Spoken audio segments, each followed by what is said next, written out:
does Donald Trump mean to the establishment of the United States? And what is he representing that make them capable of hating him tremendously?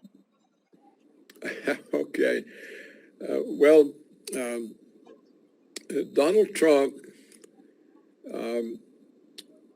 has succeeded in being the spokesperson, the representative for the American working class, for ordinary people.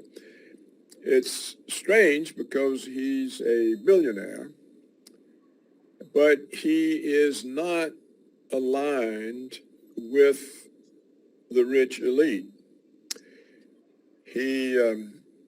He's aligned with ordinary people who are in many ways oppressed and exploited by the rich elite who essentially rule the country. And therefore, the rich elite who rule hate him. They see him as a traitor to his class. And the organized interest groups who have succeeded in putting their hooks into the American people and bleeding them, they hate him. And the military security complex, which is, of course, the defense industries and the CIA and the NSA, they hate him because he intends to normalize relations with Russia. And that means the defense industry will lose its market because the enemy will disappear. And the CIA will lose a lot of its power because the Russian threat will disappear if relations are normalized. And so they hate him. And of course, they are very powerful. Now, and the Democrats, who are essentially the henchmen for the ruling elite,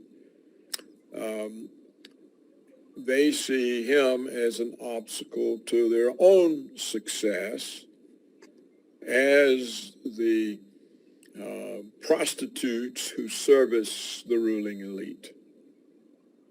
And they have taught Democratic voters to hate Trump. They use every kind of innuendo, accusation to cause people to not like Trump. And this works on Democrats. It doesn't work on Republican voters, but it does work on some of the Republican politicians who are comfortable as members of the establishment and also see Trump as a threat. So that's the best answer I can give you. So let's go to the roots of the Russiagate. That they tortured Trump for 4 years of his presidency. They accused him he's a Russian agent. He's doing something in the United States. He has money in Russia. And he said they said a lot of things about Trump that they were making them to hurt him. Why they started these allegations in the first place? Well, the first attack on Trump was the Russiagate, and it was to stop him from being able to normalize relations with Russia. Because by accusing him, they did more than accuse him and make accusations. They opened an official investigation. This was an investigation by the Department of Justice using the FBI, the Federal Bureau of Investigation. They actually were investigating the sitting president, the president in office, for being a traitor, for being part of a Russian activity to control our government. Part of the accusation was that the Russian government had interfered in the American presidential election and had somehow rigged the voting so that Trump won. So these were the kinds of charges that were being officially investigated by the FBI. Well, when he found himself charged with being a Russian agent, he knew he couldn't normalize relations because that would be taken as proof that he was a Russian agent. So anything to ease the situation with Russia would have been seized on by the Democrats and the media and the FBI to say, see, we told you he's a Russian agent. Look, he's making friends with them. They're our enemies, and he's betraying the country. So this stopped him from one of his two main goals, which was to normalize relations. So that was the purpose. They may have also hoped that this would discredit him and that they would be able then to make more charges, which they made. You remember there were two efforts to impeach him while he was still in office. So they were basically determined to get rid of him. But not only that, they also wanted to send a warning to all future presidential candidates that if you dare to represent the people instead of us, you will be destroyed. So that's what all of the attack on Trump was about. And it did give the message that we rule, not the people. No president who says he represents the people will be tolerated. And if you see in his interview with CNN Town Hall recently, he said two things. He's gonna end the Ukraine war in 24 hours. The first one. The second one, he said he's not willing to confront China militarily, but economically. He's interested to confront China economically. These are allegations that nobody in the establishment of the United States would like. Do you think he's going to be able to win this election that is coming? Well, we don't know if he'll even be permitted to campaign because the Democrats have in New York, the state of New York, not the federal government, but the Democrats in New York have indicted him. And so he faces a trial. And they don't have a case. There's no case. But they control the mechanisms of law in the state, and so they can take him to trial. And the purpose of taking him to trial is not so much to convict him, since they don't have a case, but it keeps him defending himself in a courtroom so he can't go out and campaign. So it's an effort, it's an attempt, a clever attempt to immobilize him, confine him to courtroom, and thereby prevent him from going among the people campaigning. Also, the media will turn the court trial into a circus, and they will misrepresent it, and they will say, oh, more damning evidence against Trump was presented today. They'll tell all these lies, and they will hope then to make even Trump supporters believe there's something wrong. And that's what their plan is. I don't know that this will succeed, but that's what their intent is. You see, all of the attacks on Trump now have been discredited by the report of the special counsel of the United States Department of Justice, who recently released a 300-word report after many years of investigation that there was no basis whatsoever for the Russiagate charges against Trump. That this was a product of FBI politically motivated against Trump, and that the FBI made it all up, that the special counsel said he could not find one scrap of any evidence, and that the FBI never presented any evidence, and that this was a campaign to discredit the president. He named the FBI officials. One was the deputy director, that is the second highest placed person, McCabe, I think his name was. The other was the chief of FBI counterintelligence, Peter Stoltz. So this is, you could say, the second, third highest officials. For some reason, he didn't mention the FBI director himself. I don't know why.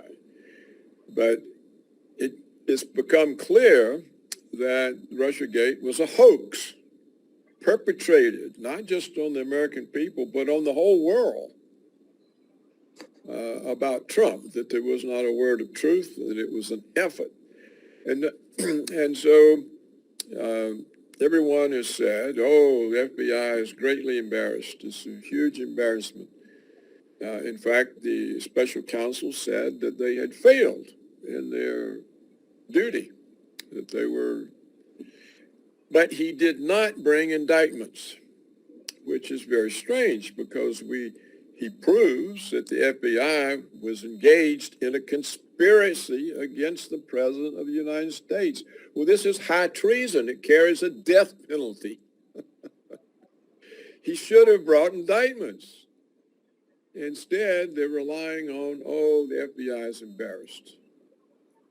Well, it shows that the special counsel was afraid to bring indictments. Most likely the FBI would have killed him. You see, when you have something like the KGB or the Gestapo running the country, even a special counsel, a high official in the Justice Department, is afraid of them. And that's the situation here. So when Trump says that he'll end the Ukraine war in 24 hours, he is waving red flags in front of the CIA, in front of the military security complex. He's doing the same thing he did in 2016 that started Russiagate. So he's asking for another treatment. The things he says are simply unacceptable to the CIA, to the FBI, to the NSA, and to the Democrats, and to the ruling elites. Certainly the military security complex wouldn't tolerate stopping wars that are so profitable for them. So, you know, it's like he's always waving the red flag in front of them. Well, people respect Trump because he's brave. He says they've taken our country away from us. I'm going to get it back. So he's the only one who's not afraid of him. It seems to be a mission impossible. Yeah. I'm afraid that they'll assassinate him. Generally, when they can't control the president any other way, they assassinate them, like they did John F. Kennedy, and like they did his brother, Robert Kennedy, who was about to become president, and they couldn't control him, so they killed him. So I think this is what Trump really faces. He faces even what has happened to Nixon. That was the Watergate was another hoax, they got away with it. The people fell for it because the newspapers served as propaganda agents for the CIA. And so the only information that people got was the CIA's information. And Watergate was another hoax. Ordinary people are not very astute. They don't understand, and they're not as corrupt as the CIA or the FBI or the politicians, and so they don't expect people to be that corrupt. And so they don't catch on. And they say, oh, all these high officials making charges, it must be true. Of course, we know from the Soviet experience and the National Socialist experience in Germany that high officials make all sorts of charges that aren't true. But the American people have been slow to learn that lesson. I think with all the false charges against Trump, at least the majority voters, they understand that all these charges are false. And I think Trump will have more support than ever if he manages to run again. Of course, the polls are showing that he's far ahead of DeSantis by 40 points, something like that, and ahead of leading Joe Biden by 10 points. It's not something that you can ignore. That's right. But you see, the Democrats managed to steal the last two elections. And they managed to discredit the notion that the elections were stolen. So you're not allowed, no matter what evidence you have, you're not allowed to point out that they stole the elections. Because, no, they didn't steal the elections. That's the official narrative. And if you question it, you're censored. They simply take you off the internet, or they close you down. And so, like Tucker Carlson. Tucker Carlson was the most viewed program on American television. He made all kinds of money for Fox. It makes no sense what Fox did. It's cost them a huge sum of money. But most people don't understand what they had done. They didn't fire him. He's still under contract. He's still being paid $20 million a year by Fox. They literally silenced him. But he's not allowed to speak. And because they haven't fired him, he's still in the contract that prevents him from speaking on any other venue. So when Elon Musk wants to start a program for him, he can't, because Tucker Carlson is bound by a contract with Fox. So Fox is paying $20 million a year to keep Tucker Carlson silent. This is how desperate the American establishment is.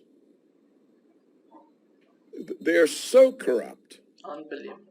It's unbelievable. There's never, ever been this level of corruption in human history. And they play like they're a democracy. And, we're for humanity. And I mean, this makes you sick. I mean, the evil that the American establishment represents is unprecedented in world history. So how can one man, Trump, confront this kind of evil? That's the question. They've already shown, look at all the efforts. Russiagate, 2 impeachments, 2 failed impeachments. Then they had, what did they have? Insurrection Gate, another January 6th. hoax, total hoax. They got half the country believing it. Then Document Gate. He took all these documents. He's going to give them to the Russians, blah, blah. And then it turns out who actually had all the documents? It's Biden. Exactly. They found all kinds of secret documents all over Biden's possessions, in his house, in his home in Delaware, and in his Corvette, in his car, everything. That's all. And then we had the porn star. The porn star, Stormy Daniels. So this is the claim that he misreported an expense. So when his lawyers paid her off, she was extorting him. And they said, just pay her off. Get rid of it. The lawyers reported it as a legal expense to one of his companies. Well, that's a legitimate decision. And New York is claiming, no, it was a campaign contribution. Well, that's the opinion of the prosecutor. There's no evidence. There hasn't been some kind of accounting standards to determine this. And why the New York prosecutor, who's a quota graduate, probably doesn't know anything about law, why he thinks he knows better than the accountants for a multi-billionaire, I don't know. But you see, all of these are concoctions to immobilize Trump, to use him up in controversies so he hasn't got any time or energy to deal with the election campaign. So that's what it's all about. And it's extraordinary to me that a man of Trump's age has the energy and the courage to face all this repeatedly. This has been going on since 2016. That's now 7 years, right? Exactly. 7 years. Exactly. He's had 7 years of total harassment and persecution. 4 years while serving as president. And then they stole the election from him. Everyone knows he got elected. And they stole the election, but you're not allowed to say it. They shut you down. They turn you off. The word can't get out. Or they bring charges against you. Or they say, oh, you've hurt our reputation by saying we stole, so we're going to sue you. But he's keeping... You can't report the news. You see what I'm saying? You're not even allowed to report the news because the news might be harmful to the ruling interest groups. There you have it. If Trump can't do this, nobody, I think, in the future would do this. Because he's right. The toughest man I've ever seen in the United States. That's right. He's the last American warrior. He's the last one. There's nobody that can do this but him. And so it's a real mistake for other Republicans to try to get the nomination, because they should realize that they can't do anything. They haven't. You see, Trump is not only rich, he's old. He hasn't got anything to lose. DeSantis is a relatively young man. If he goes in there and tries to do something, it's over with. He doesn't have $1 billion.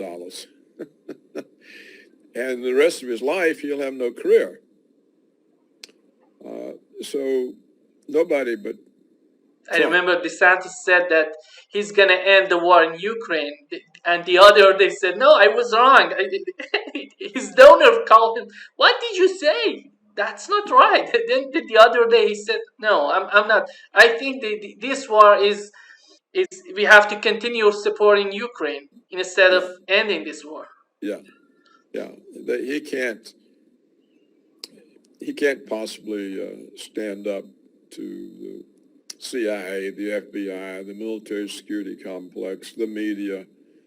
No. He's a good governor, and he did a very good job for Florida. He saved Florida from most of the COVID hoax. He wouldn't permit the mandated vaccinations and the lockdowns. Everything the other states suffered, he stopped. And he doesn't permit the schools to teach the white kids that they're racist. He doesn't permit the schools to have drag queens and transvestites and try to sexually pervert the children. He doesn't prevent, he prohibits all of that. And he's a really good governor, and Florida needs him. He should just stay as governor because he can do that job, and he's doing it very well. He stands up to the corporations in Florida, and he shouldn't leave. I mean, he can actually do good there, but he can't get elected. But if he did, he wouldn't be able to do anything. He hasn't the money. He's too young. And if he goes against them, they'll destroy him. That'll be the end of his career. And he will achieve nothing. And that goes for all the rest of them. So I think is the American people, or it's a majority of the population. How big a majority, I don't know, but it's a majority of the population who are waiting to see if Trump can do anything, because they see Trump as the last chance for America. If Trump can't get back in and can't this time choose the right people to support him so that he can actually achieve what he says, the American people who actually still believe in the country will simply give up and walk away. And the country will collapse very quickly. So I think the people are right that Trump is the last hope that the United States will have any kind of future other than tyranny, poverty, failure. It's that bad. Paul, how do you think about the RFK Jr.? He's quite reasonable. When I hear what his ideas are quite reasonable.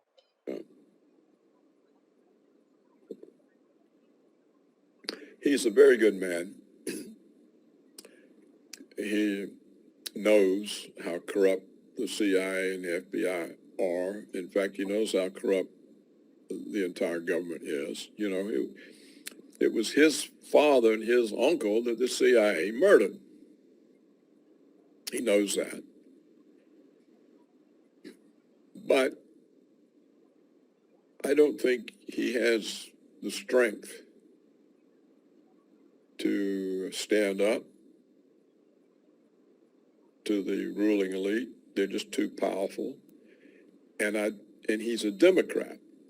And I don't think the Democrat Party any longer cares for anybody who tells the truth or would try to retrieve the situation. So if he was running as a Republican, he would have more chance. But I don't think the Democrats will support him.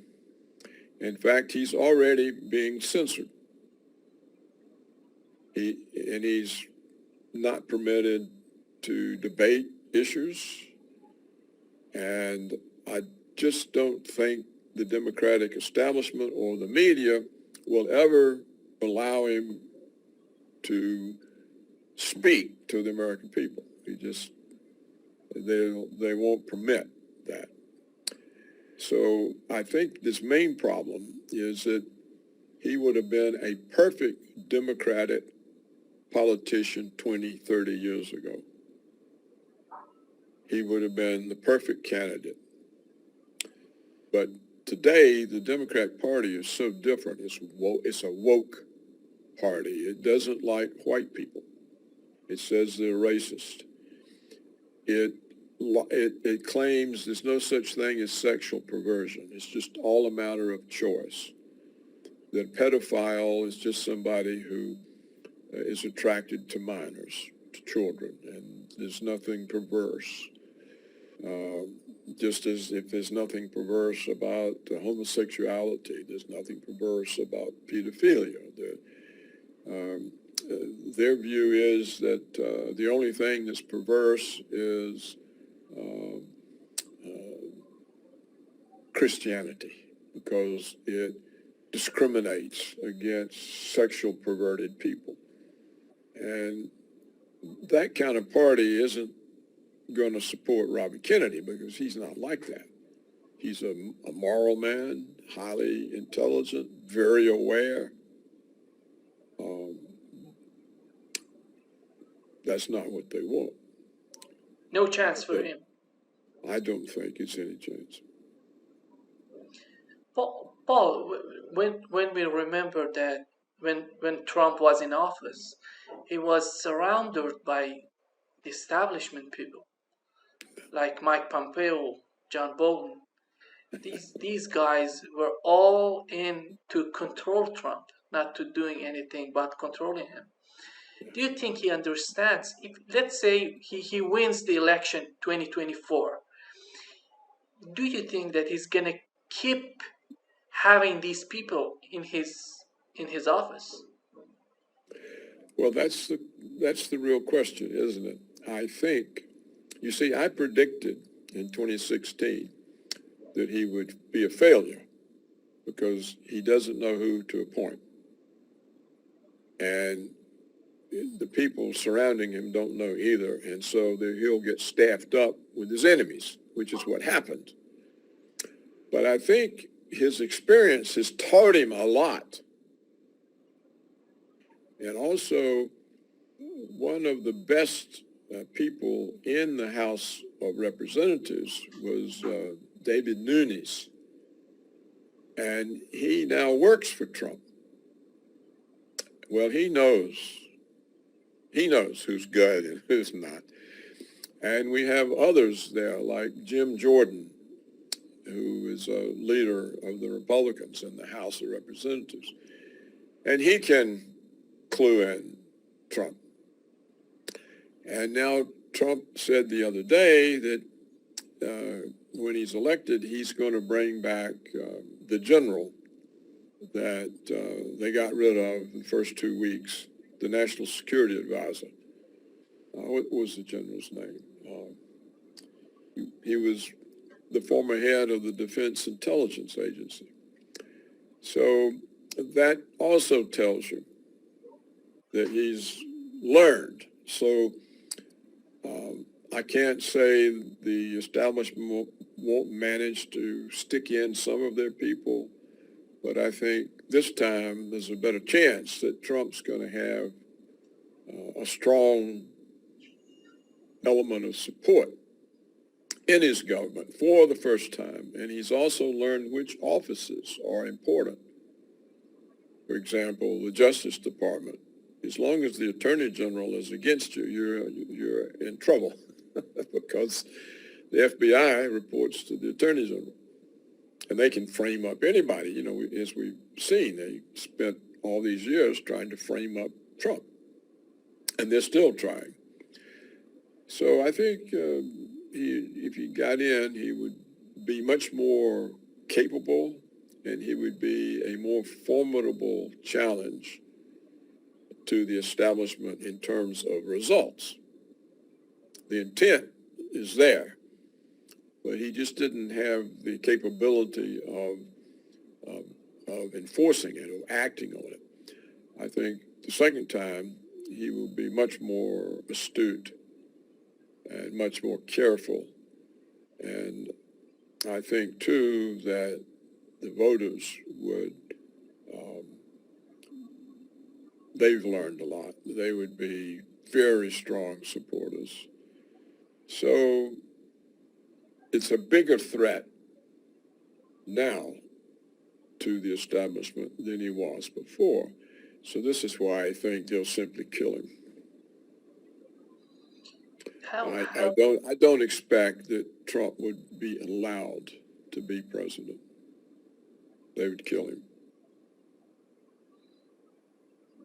You see that he he he tried to not sending weapons to Ukraine, but he failed in his when he was in office. I don't know if he's gonna be able to control the his administration, because there are a lot of people around him and nobody knows if they're working for establishment or not, even in his inner circle right now. And That's right. That's just like I've said, Nemo, that the American people, or what's left of them, they're called the Trump deplorables. They're waiting to see. And first, they're waiting to see if he can get in. Then they're waiting to see, can he do anything? And they see this as the last chance for America. This is the last chance. This is the way what's left of the traditional American population sees it. So if he's blocked from getting, and see, I think if they steal the election again, I don't know what the people will do. I don't know whether they'll just say it's hopeless and just quit, or whether their anger will drive them to violence. I just don't know. That remains to be seen. But we could actually end up with a revolution, and where the people simply take it into their own hands and kill the enemies, because they now understand that the Democrats are their enemies. They understand it from what they've learned the Democrats are doing to their kids in the schools. They understand from what the Democrats have been trying to do to Trump for 7 years. They understand what's happened to them. And so it's really a serious situation. And like I said, either the people will simply say, okay, it's hopeless, we give up on the country, or they'll get very angry and there'll be violence. I don't know which. But if they give up on the country, then it just means they accept there's going to be tyranny and poverty. And the other day I was reading an article. Was the title of this article was the election was not stolen, but was bought by Zuckerberg, because the amount of money he injected into the election to buying everything, to manipulating the election, was considerable. In this article they were explaining how considerable was that. well, you see, I think that's just a cover story. They'd much rather say the election was bought than it was stolen. And I think the one result of the special counsel report that vindicated Trump is that it made people see how corrupt the system is. And once they see how corrupt it is, even the FBI, then they understand, well, yes, they're corrupt enough to steal an election. But they say, well, is they really that corrupt that they would steal a presidential election? And they really, but now they see, yes, they're corrupt enough to do anything.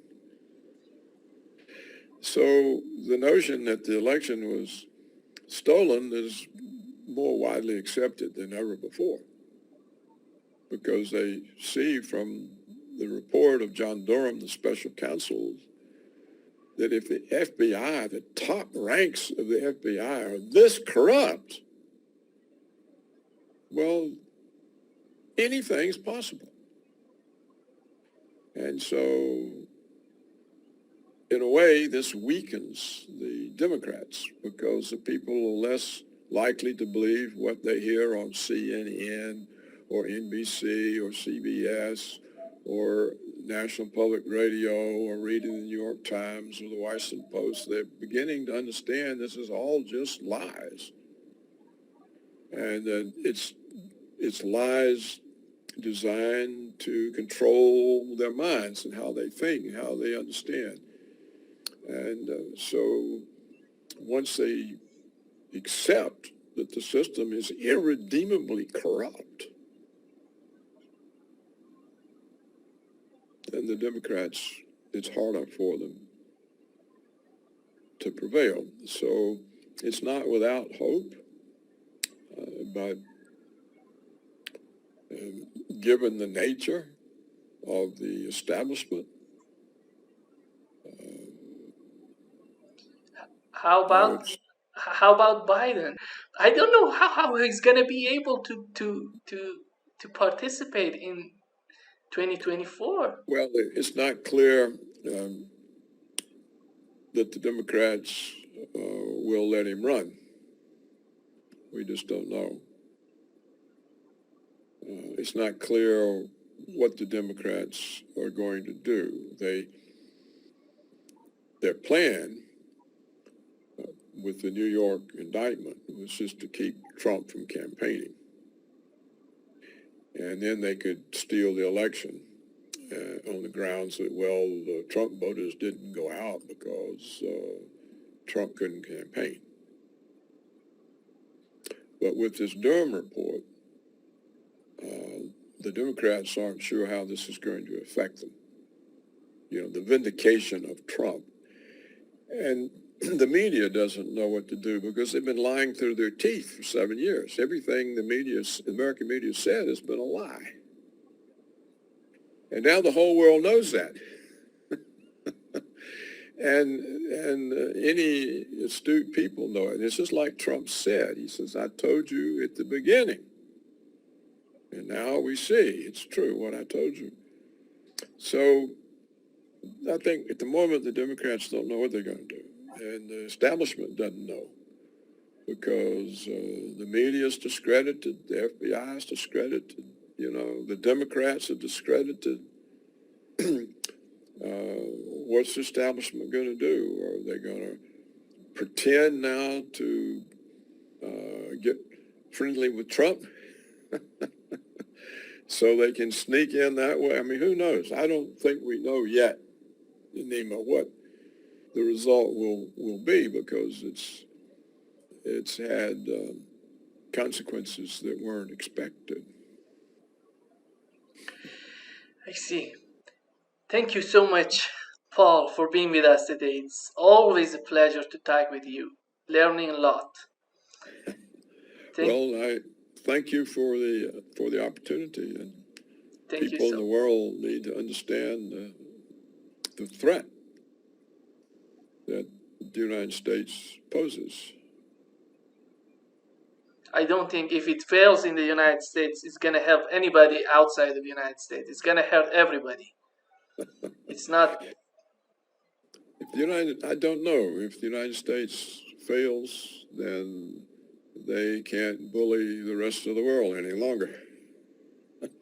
It means freedom for Latin America, for the Middle East, you know, for Europe. The poor Europeans, they've been under Washington's thumb since 1945. Maybe if we have somebody like Trump, like RFK Jr. in office, because they're thinking differently. They're not trying to dominating militarily the world. They know how to coexist with other countries. That's right, and that's the main barrier that they face in getting to office, because that means they're the enemies of the ruling establishment. and the ruling establishment is extremely powerful. I see. Thank you so much, Paul. All right. See you later. Later.